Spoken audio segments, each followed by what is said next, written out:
classroom isn't quite this windy, so we'll see if I can pull this off. There is so much I would like to say, as I am sure there is so much we would all like to say, that it often feels overwhelming. I'm sure many of you are like me in that you find many times when you just want to scream. I know I want to scream. I want to scream a lot, and I want to scream often. I also know that people of color in the crowd must be saying, "White man, you think you want to scream? Step into my world for a few minutes." I know, and I am sorry, and I know that sorry is not enough. I also know that when I want to scream, I so often hesitate and refuse to scream. And then I ask myself, why don't I scream? God knows there is good reason to scream.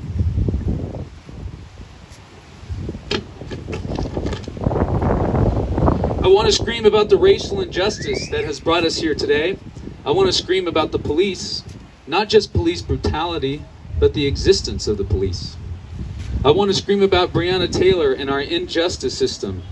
But I also want to scream about how we were given a place in creation with a beauty beyond the telling, and we have failed to care for it. And I want so much to scream about our collective contempt for the non-human world and our contempt for each other. So why don't I scream? And then I look back at some words I read long ago from the Black feminist scholar and author Bell Hooks. She writes about how in a consumer culture like ours, we are so often led to believe that the value of our voice, of our words, is not determined by how much our words challenge, but instead by whether or not our words are liked. Somehow in a consumer culture like ours, we come to believe that our words being liked is more important than that our words are working towards justice. And our seeking of approval makes it difficult for us to scream, and it makes it difficult to speak the truth. And this, all too often, I am ashamed to admit, forces me to remain silent. Bell Hooks also writes, "It is difficult to maintain a sense of direction, a strategy for liberated speaking, if we do not constantly challenge these standards of valuation. We have to realize, and I have to realize, that our desire for approval is naive. We cannot both challenge and gain approval. And this effort to gain approval, this effort to get others to appreciate our words is dangerous. And it is dangerous because such a longing can undermine our truly radical commitment to love and justice.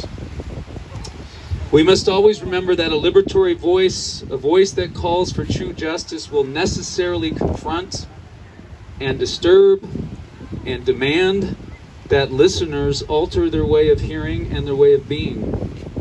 This sort of challenge has never been welcomed. Just ask Jesus, or Socrates, or Rosa Luxemburg, or Malcolm X, or Martin Luther King Jr., or Julian Assange, or many other martyrs you and I will never know.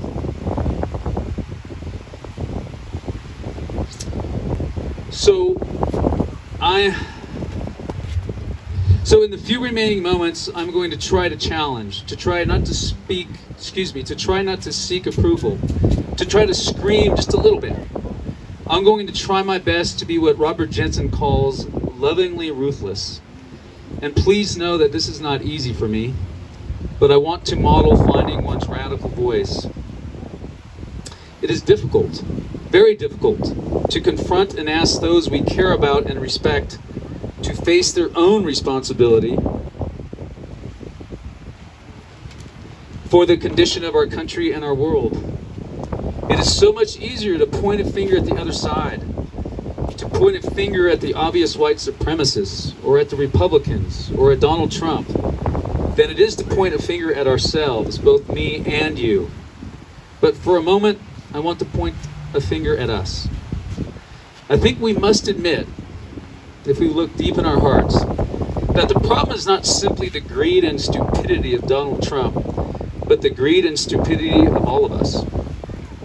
That the problem is not simply the overt racism of the Proud Boys, but the polite ways in which we nice liberal white folks can so easily avoid the realities of how white supremacy is deeply woven into the fabric of our society and our community. That the problem is not simply the National Alliance for the Advancement of White People, but people like you and me who preserve this beautiful place we call Tahoe, only by getting our wood products from and our lifestyle needs met through the destruction of the forests and the lands of others. Tahoe can remain beautiful because Borneo does not.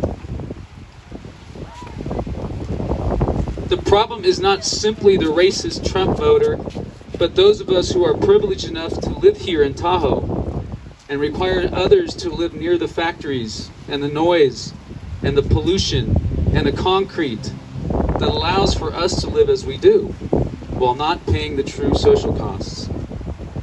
And the problem is not simply school districts in red states, but our own school district right here in South Lake Tahoe. In my 21 years in the district, I have never been asked to attend a district professional development session on systemic racism, or white privilege, or unconscious bias, or racial capitalism, or environmental racism, or for that matter, on the political economy of our climate catastrophe.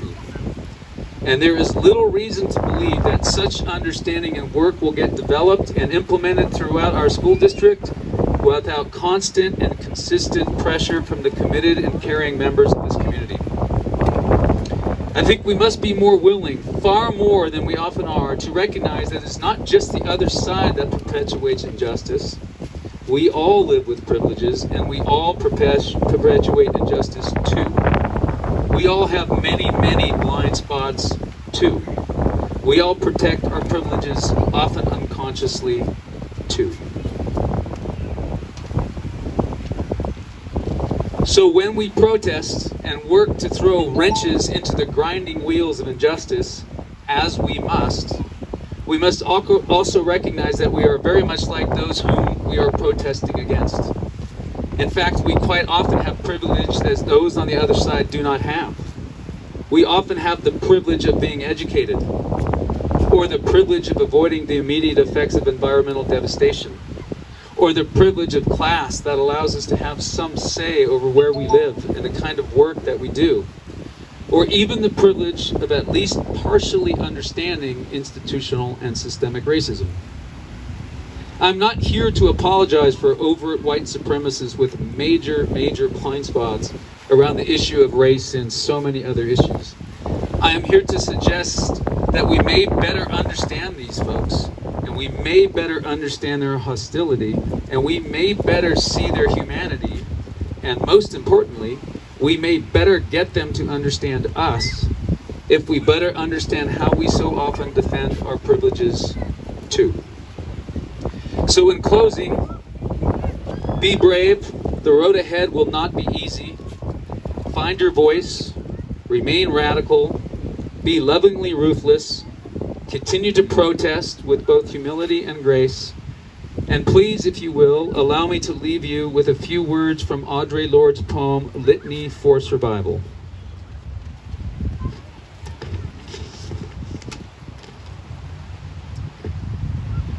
She writes, "And when we speak, we are afraid. Our words will not be heard nor welcomed. But when we are silent, we are still afraid. So it is better to speak, remembering we were never meant to survive." Thank you.